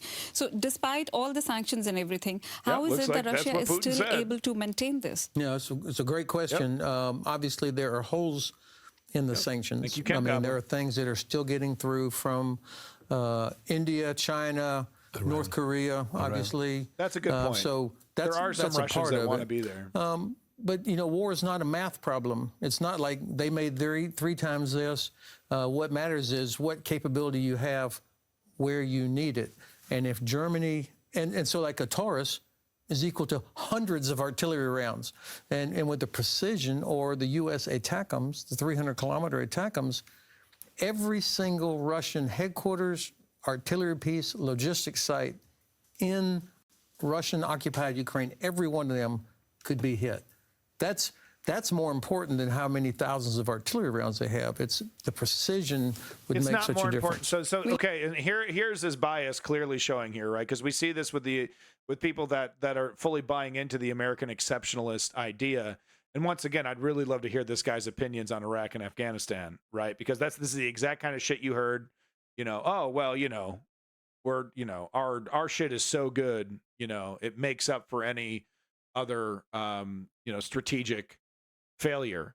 But no, I mean, yeah, one solid ATACMS or HIMARS is really great and accurate. But that's not going to fix the morale of a Ukrainian soldier who's been, in the trench for over 6 months, and it's going 18 hours now straight of bombardment. That shit hits you, dude. That shit hits you. And you do the creeping barrage. So no, it doesn't make up for it. No, you got to have both. So yeah, this is definitely bias right here, man. You're showing a little too much. Ukraine, every one of them could be hit. That's he's right that they're all available to target, but that doesn't mean Russia's going to make Russia makes a lot of dumb mistakes, but they don't sit there and just make these dumb mistakes consistently to the point where you can win the war based off their own dummy mistakes. They certainly do make the same mistakes over and over and over again, quite a bit. From my observation, at least, we've seen these training exercises getting HIMAR'd 3-4 times now. 50 soldiers standing out in a field with the dicks in their hands, just waiting for it. It's more important than how many thousands of artillery rounds they have. It's the precision that makes such a difference. We'll come to Taurus in a bit. It is effective. Yulia, European Commission has proposed transferring profits generated by frozen Russian central bank assets to Ukraine. And Kremlin has said, and I quote, it will be an unprecedented violation of international law. So how is Russia really going to respond if that were to happen? Well, actually, it's very popular among Russian politicians and diplomats saying about the violation of international law, occupying others' countries' territories, torturing people, committing war crimes. So, yeah, it is a point that is actively advocated by Ukrainian, not only government, but experts as well, because that sounds bananas, here are some assets which were frozen, but the point that these money are still operated by the countries who frozen this money, and Ukraine needs not only the supplies of ammunition, there is a huge demand of nowadays reconstruction, because we have like 5 million of internally displaced people. There are people, more than 2 million of them lost their ability to live in the communities, so we need to repair residential areas, we need to repair infrastructure, and it's a huge demand. The World Bank assessment, which was released on February, 2 months ago, it was more than $453 billion which are needed to repair Ukraine. Right, and to put it in context here, why are we talking about reconstruction, man? We got to win this fucking war, man. What the fuck are we talking about? 2.5 to 3 billion euros per year, which is nothing in comparison to what you... of course. But from the other point of view, Ukraine facility already developed as a plan from European Commission, and in Ukraine there now is a huge movement to develop the plans and project for reconstruction. So it's community-based reconstruction, it's reconstruction on building back better. And how about a community-based recruitment system that can send 19-year-olds who can refresh some of these 45-year-old dudes on the front line? What are we talking about here, man? What are we talking about? Now people, even, let's say, more or less safe regions, they are developing how to, increase the capacity to give a humanitarian response if Russia still will be attacking, and it will attack again and again, so it's obviously. Russia will attack again, and Malte, German Defense Minister Boris Pistorius, he recently emphasized that the West has to be prepared. The victory condition for this conflict is Russia being pushed back to its own borders in Crimea, Donbass, in Crimea and the Donbass. For any situation, he said. Now, we saw last week that Putin threatened that there are nuclear weapons, and he said weapons are there to be used. So is the West really preparing for the worst at the moment? No, we're not going to waste our time with the fucking conversation about nukes. Then they talk about if does it make a difference if a country is a member of NATO or not? Of course it does. Freezing the conflict, question mark. They're going to show another video here. Let's move on to that. First, take a quick look at what's really happening in Germany. So Chancellor Olaf Scholz had promised a Zeitenwende, a turning point, a historical shift in the country's foreign and security policy in order to deal with Russia. Under Scholz, Germany has indeed become the second largest donor of weapons and ammunition to Ukraine, right after the United States. But has Scholz really managed to keep his promise? Leaders from his own party, the SPD, are suggesting otherwise. That's interesting. So it might just be rhetoric. Isn't it time that we not only talk about how to wage war, but also about how to freeze a war and end it later? These suggestions made by the Chancellor's SPD party has triggered strong reactions. Bitch, a war isn't a loaf of bread. What the fuck does that mean? Freeze it and then finish it later? Huh? What? Or and end it later? Isn't it time that we not only talk about how to wage war, but also about how to freeze a war and end it later? Someone make this make any sense to me whatsoever. These suggestions made by the Chancellor's SPD party has triggered strong reactions and caused the Green Party Foreign Minister Baerbock to shake her head. She's referring to the UN report on Russian war crimes in Ukraine. I believe that anyone who reads this report will not bring up freezing the conflict again. This report reads like an absolute horror story. Then comes criticism from within the SPD. Defense Minister Pistorius agrees with his Polish colleague. What a freeze of the conflict, whatever form it would take, would mean it only helps Putin in the end. What does it even mean? And Chancellor Scholz, together with French Putin, what does that even mean, dude? Putin would never, what?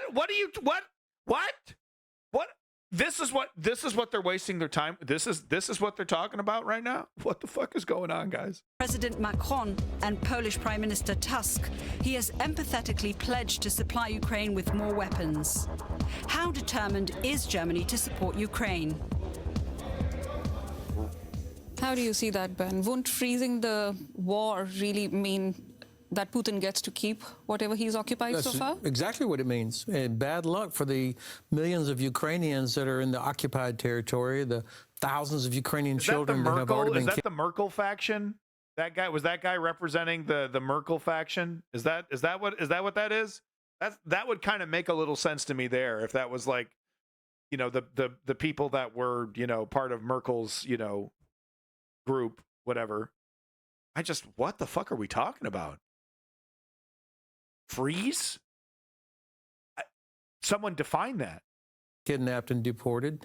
We already know what happens in Ukrainian villages when the Red Army shows up, so bad luck for them. It's astounding to me that a senior German political official would say something like this, which I think is strategically illiterate. Now, the problem is the United States and the German government have got to make it clear that we want Ukraine to win. I'm proud that the United States and Germany are the top two in terms of dollar or euro value, but that's not the metric that matters. What matters is, have we declared what our objective is, and how much progress have we made towards that objective. It's not a test of who gives the most. If that was the case, then Estonia and Lithuania would probably be right at the very top because of percentage of GDP. So it's about giving what's needed to win, and that clarity, I think, is what's really missing. But what does winning mean? That the Russians will just pull out from any kind of occupied territory and say, we give up, we surrender? No, if they do it that way, that'd be great, but the Ukrainians have to eject them back to the 1991 border. That's President Zelensky has said that. That's the victory Everybody condition. recognizes that's the sovereign border. So the Chinese are watching to see, are we serious when we talk about sovereignty, human rights, respect for international law? Because if we fail here, where frankly it's much easier to support Ukraine than it will be out in the Indo-Pacific region, he's then not I wrong. think the Chinese may make a terrible miscalculation the way the Russians did. But doesn't freeze mean that how long will you fight for this kind of end? That the Russians will pull out of every kind of occupied territory. Freeze means we postpone the end result and talk about the. With whom? With who's talking? With whom, dude? With whom? You got that secret line to Putin, bro? You got a buddy that knows Putin, a cousin that's a friend of a brother that's a cousin of a buddy of a friend of Putin? What the fuck? You got these connections? What the fuck are you talking about? A freeze? That the Russians will pull out of every kind of occupied territory. Freeze means we postpone the end result and talk about the stop of the war, postpone every kind of question. Absolutely, the West can never give up the sovereignty of Ukraine, everything like this. Why? Fucking why? Why? Why? Why? I do not get this. I do not get this, dude. This guy's talking like this shit's common sense, man. Absolutely, the West can never give up the sovereignty of Ukraine, everything like this. But try to find a settlement. Let's say we made NATO guarantees for the rest of Ukraine, but to have, and we'll settle all the other questions at a later point. So we wasted 8 years with Minsk process. So I don't know. I mean, this sounds to me like Hermanusnik didn't learn anything. Minsk was not from the Minsk process. Yeah, I know, but Minsk was not for NATO guarantees, security guarantees for Ukraine. Okay, well, so Germany would be willing to actually. That's an open question. I'm just trying to argue what freeze might mean if you see it from the positive side. Well, let me remind you. Okay, all right, man. He's trying to play devil's advocate here. He's trying to give us. I mean, yo, dude, if that's the best you got, dude, you better come at it a whole. I mean, you have to completely ignore the actions of the Putin administration to believe this nonsense. Okay, bro. You know what? I'm shocked. I'm actually shocked that this is like Putin over here just. Yeah, let's have a big long debate about a freeze. Putin over here just slapping himself on the ass, dude. I did it. I know exactly how these Western, bourgeoisie capitalist pigs really are, how corrupt they are, how they fold against and fight against themselves. My God, man. It's the era of dictators, bro. Right? They're back, baby. And let me tell you, man, it is wet noodles like this and these concepts of defeatism that make tyrants like Putin smile ear to ear. Dictators love peace, don't they? Oh, they love peace. They would prefer to take your country without resistance. My God! Will we ever fucking learn? You hear that we already tried to freeze the conflict, and after Crimea was occupied 10 years ago, it's today when it was kind of annexed by Russian Federation legally. So the reaction of West was very, very weak. And Germany actually increased its consumption of gas from Russia twofold since 2014. And of course, there were kind of a real attempts to freeze the conflict, and during this time Russia just regained its power and developed the plan how to attack other territories of Ukraine. So she's right. It's really very no, and it's like it's not where this guy where Der Spiegel over here has hypothetics where, well, maybe things will get better and maybe we can actually get some peace and maybe she is talking about what we've already witnessed, what we've already seen. Okay. Are we just going to forget that this is the country that tried to march their way into Kyiv 3 days? Big old column of tanks like we were supposed to be scared? Challenging to believe that Russia will hold the points that could be reached during negotiation. I don't believe this. Yulia, we are also talking at a time where leaders of EU are meeting in Brussels for a 2-day summit. Do you think anything concrete will come out of that, especially because it was just a few days back where leaders of the Weimar Triangle met each other? Yeah, I would say that I'm a fan of the European Union myself, and I cooperate with the EU delegation to Ukraine in teaching Ukrainian students on European studies. But we do understand that European Union is not about defense and this kind of assistance. So it would be nicer, or it would be more clear for Ukrainians if NATO members will be more, let's say, assertive in their guarantees to Ukraine. That is why we could discuss whether there shall be 100%. Any guarantees 100%. And how to freeze this conflict without any promises and commitments from the NATO member states. It will be no point to talk about the frozen conflict, I think. I see here different perspectives also from Ben and Malta. This. And when the leaders of the Weimar Triangle, they met, although they tried to show unity, one could see there were differences there as well. Do you think the unity is really going to work de Gallo there? Because Macron and Scholz are on completely different tangents at the moment. They face very different in their own country, different dynamics. In principle, I would say, okay, Scholz is not saying we need troops on the ground. That what Macron suggested, that might be a solution. But I'm not quite sure if even Macron thinks about that in realistic terms. So France is now the only atomic power in Europe since Great Britain pulled out. So it has a certain kind of leverage. They can have a certain kind of power with their arguments. But I don't think there are differences between Macron and Scholz that go to the core of the problem. They both agree to support the Ukraine.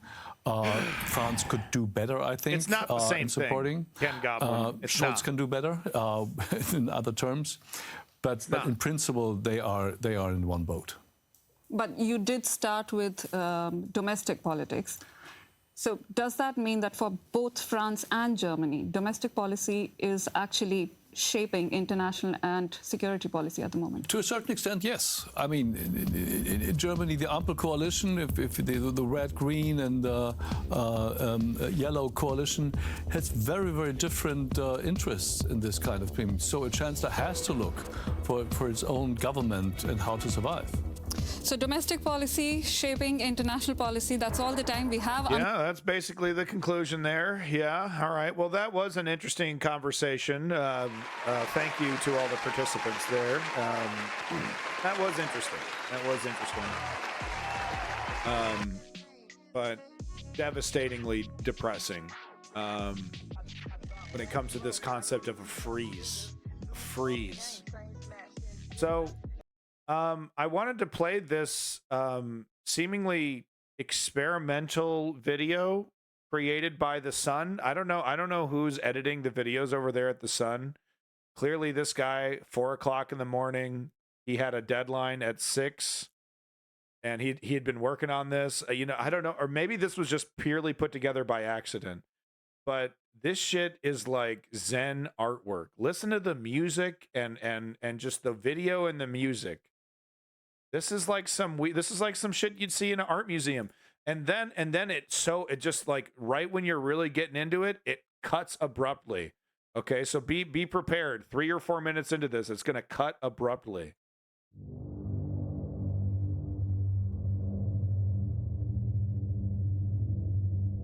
Hold on, I better get my yeah, these guys get a little toasty. I feel so bad for them, but honestly, get the fuck out of Ukraine. You know, they're so desperate to get the hell away from these drones coming in.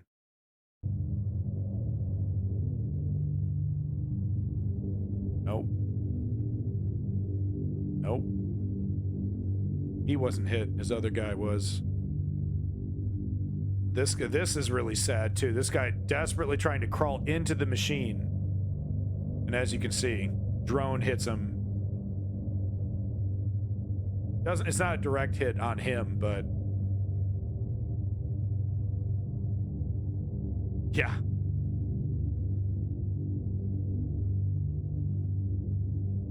Seeing a lot more of these. I don't know if it's just coincidence, but seeing a lot of like direct hit, catastrophic explosion from drones. I don't know if they're putting bigger booms on these drones.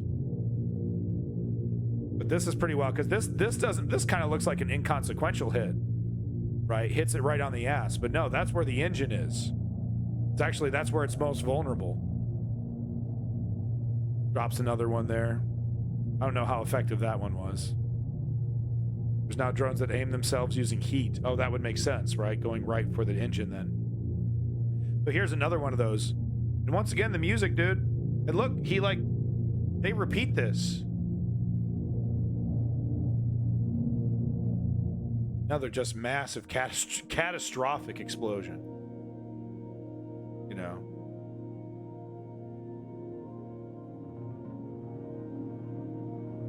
The Zen of people getting blown up by the sun.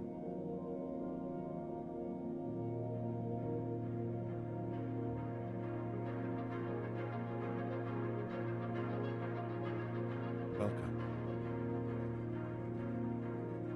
Death on the battlefield. Yeah, drone accuracy fine-tuned big time. Meditate. The sounds of dismemberment.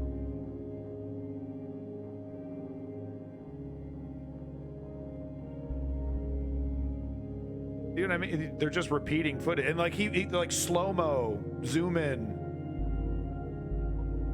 You know, the editor, dude, he got a little artistic with it, man. Look at this, third time.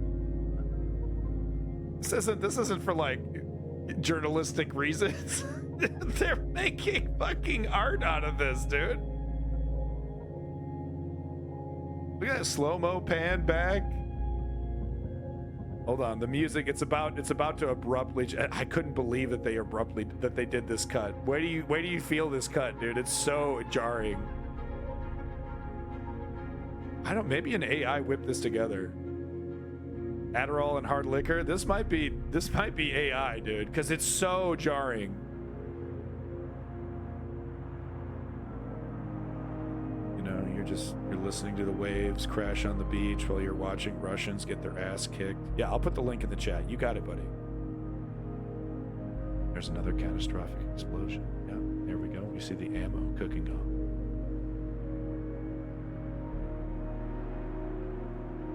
Damn, dude.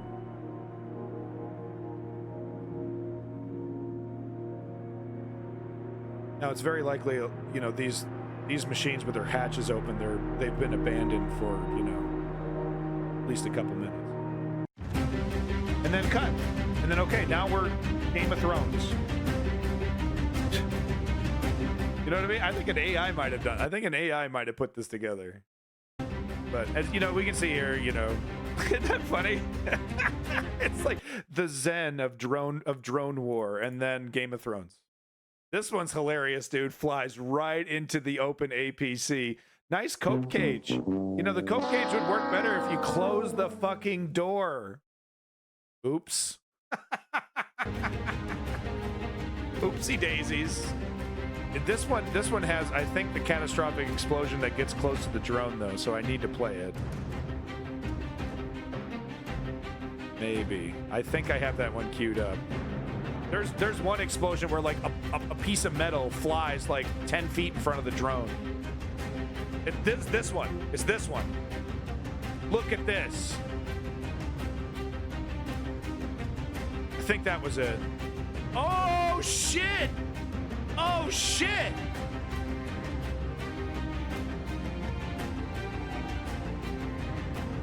Oh! Man, these Russian tanks blow up. Dude, they blow up.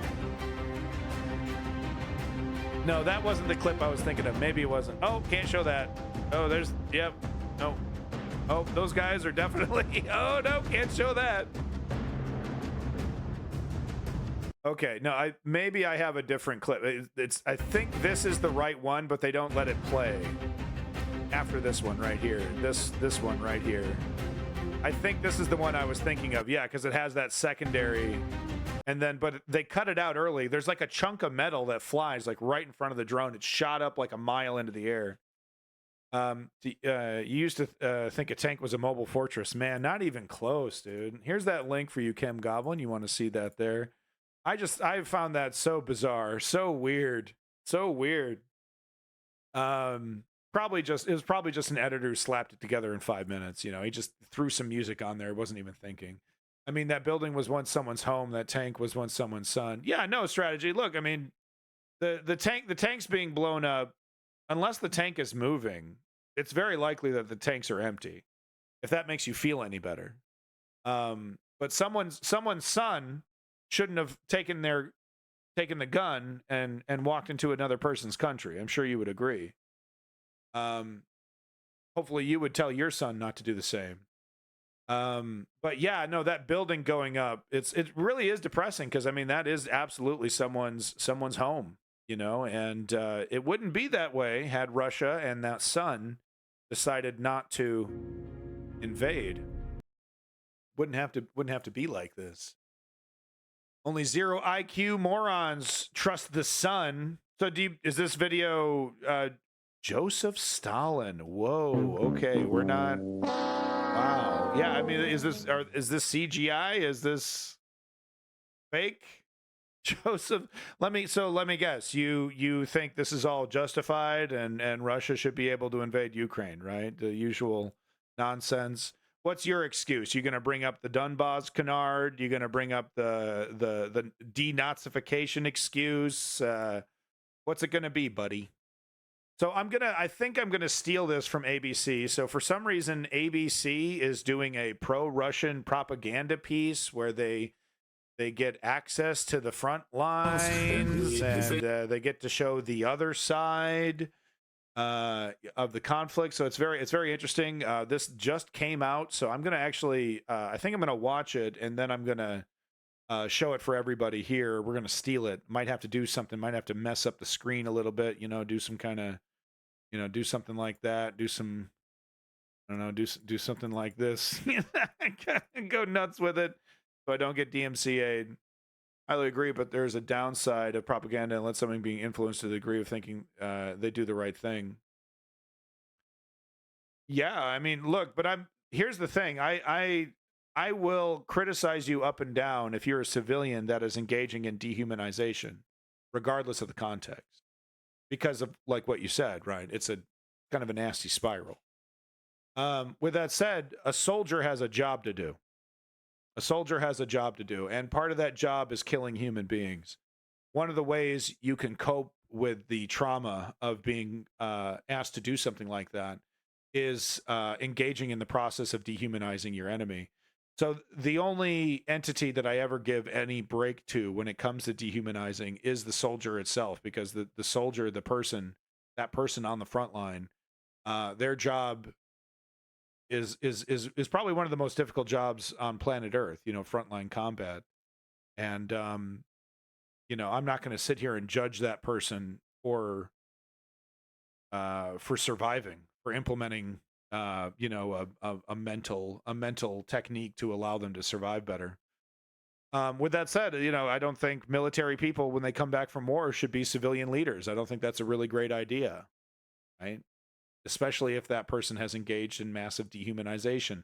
We got characters like Ron DeSantis right there to show us, what happens when the military makes a monster and then that monster comes back into civilian life.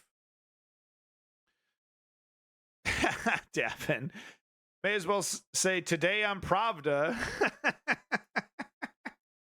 This one might be the video with this super epic catastrophic explosion that plays it out long enough to where you can actually see the chunks falling. So I'm sorry, strategy member, that if you're perceiving my my excitement as warmongering, I will take that criticism. That's okay. I want to see an end to this conflict immediately. With that said, I believe in giving weapons to Ukraine. I believe in Ukraine defending itself and fighting back. I'm not going to sit here like a hypocrite and say I believe in those things and then shy away from watching what I support. Right? I know exactly what I'm supporting. I've seen their guts blown out. I know exactly what I'm supporting. And that's really important. Because if you're gonna get behind a conflict, you're gonna get behind a war, you better know what the fuck you're talking about, right?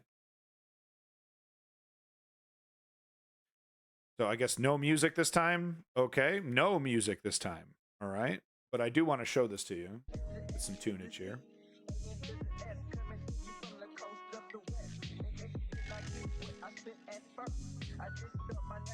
Oh, maybe play the video, jackass? Yeah, okay, do that. Yeah.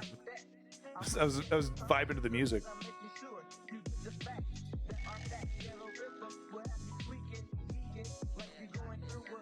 Man, those Bradleys are fucking them up, dude.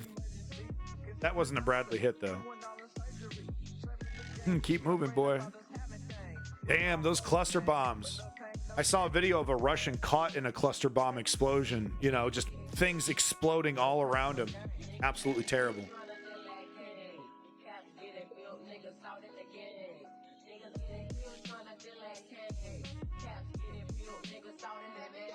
Yeah, so this is the catastrophic explosion, I think, where you'll see the chunk of metal. There's the drone coming in right there. Open hatch every fucking time. Oh, this is the video. See what I'm talking about? He doesn't die, but he doesn't know where the hell to go. He had explosions happening in a ring all around him.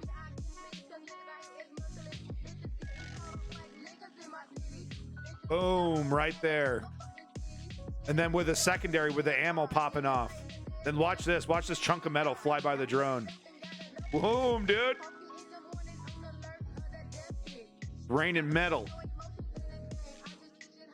Fuck, dude. Those Russian tanks, man, they blow up in a just like crazy. None of the ammo, stored in a way to prevent that kind of stuff. You're just putting that auto loader shit in there, putting the ammo in a ring around your turret. Bad time to make the joke that it's raining man. Well, it likely wasn't. Like that was clearly, like I said before, a lot of these things, if they're sitting there stationary with the doors wide open, the guys that were in there are long since gone. I think what we're looking at is first-person Bradley footage here. I think that's the 50 cal. Jesus fucking Christ. And it's like, you can hit a mine any second, like it must be so terrifying to be moving forward.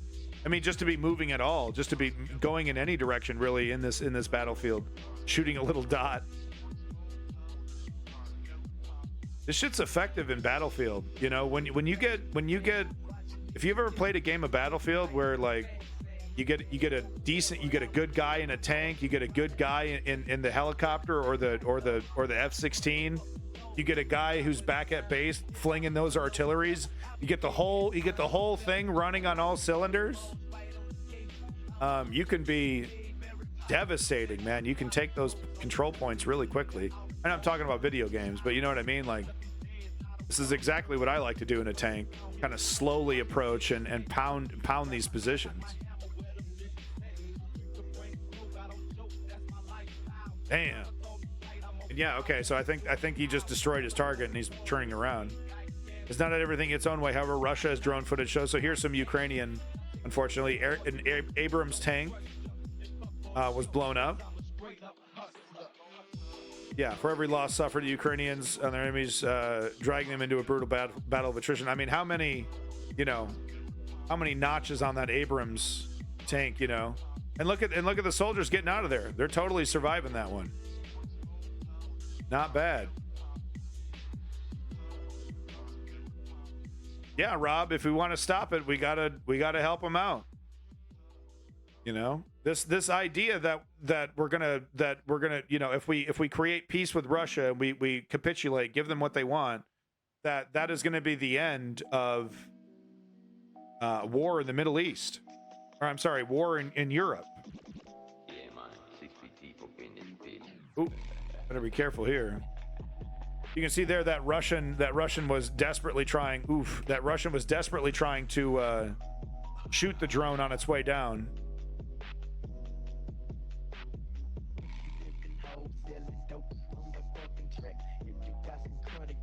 Nasty shit. Well, that might have been a Ukrainian. I don't know if we're looking at Ukrainian footage or Russian footage right now.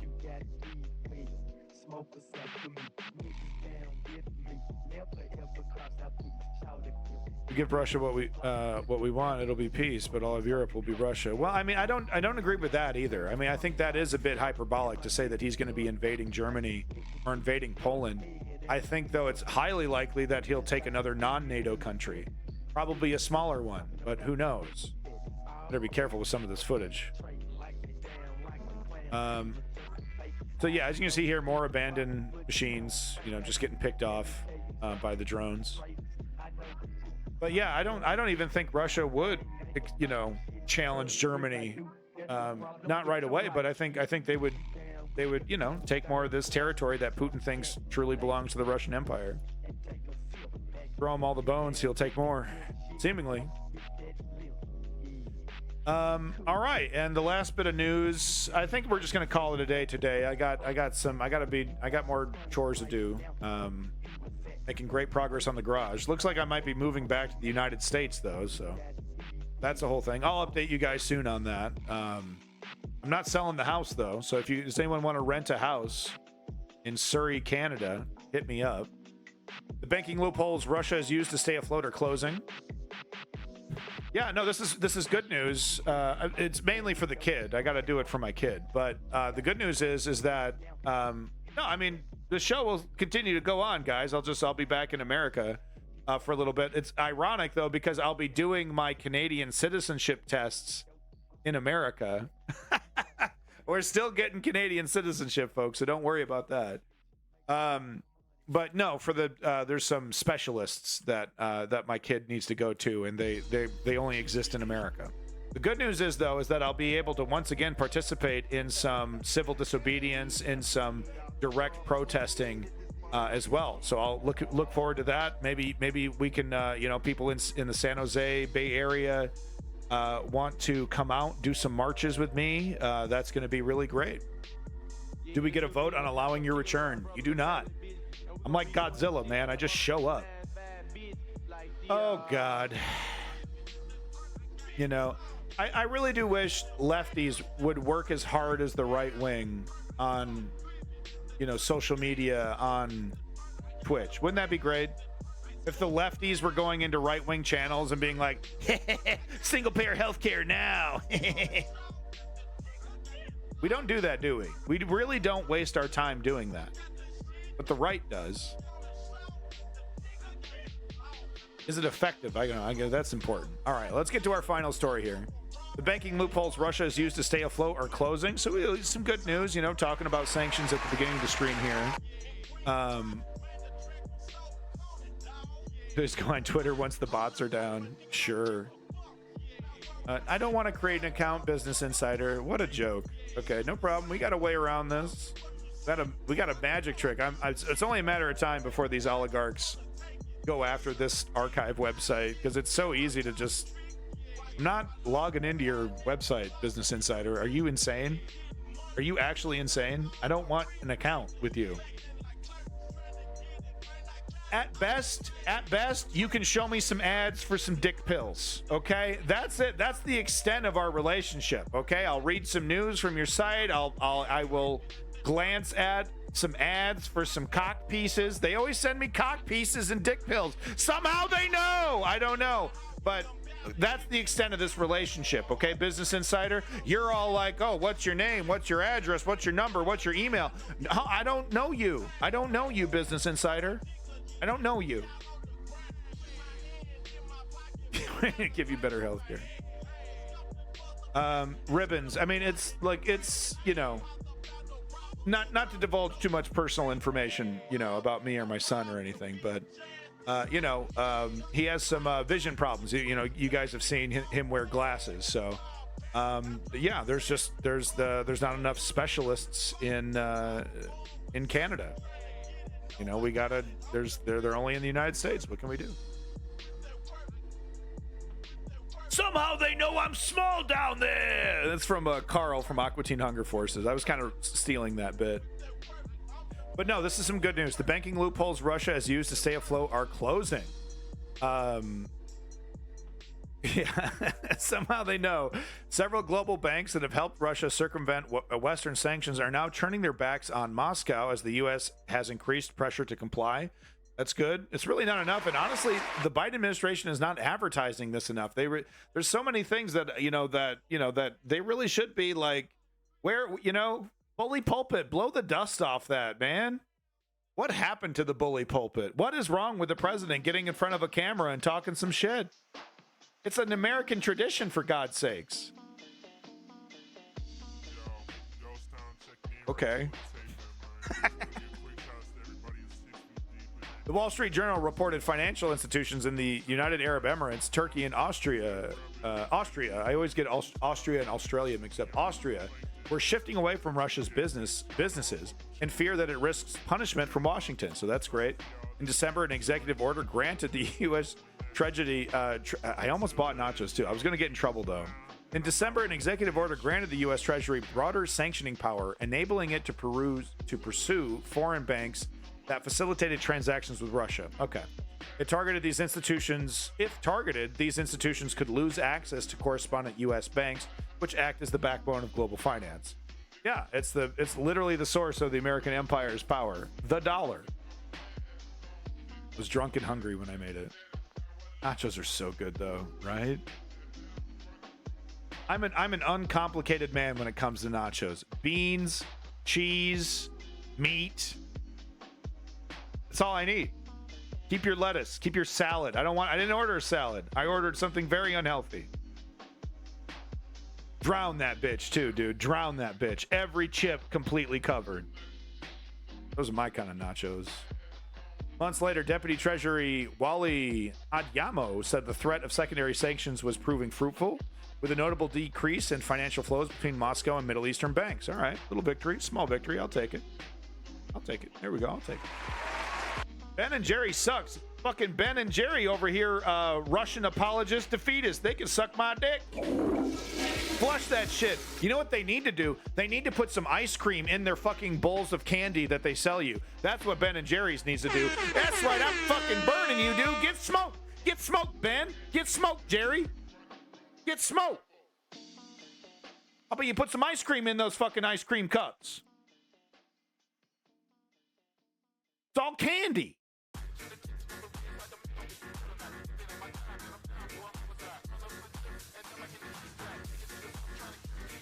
All right, there you go. I just want to talk about that. That was good. Good news. If you want to see that whole article, it's right here. I'm done reading. Done embarrassing myself.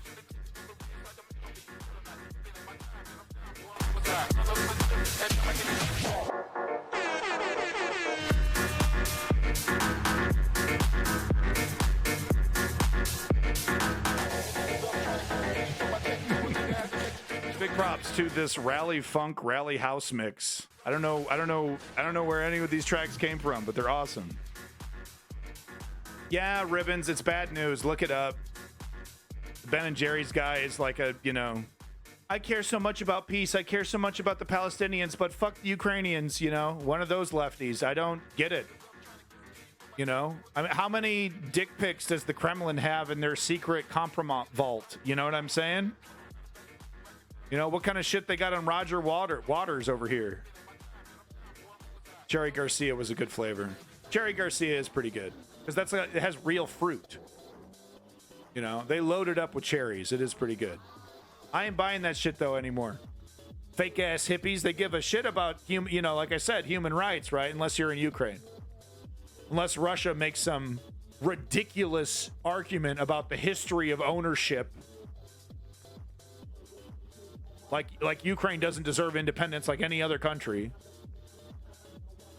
Are there fake fruit? Yeah, of course there is.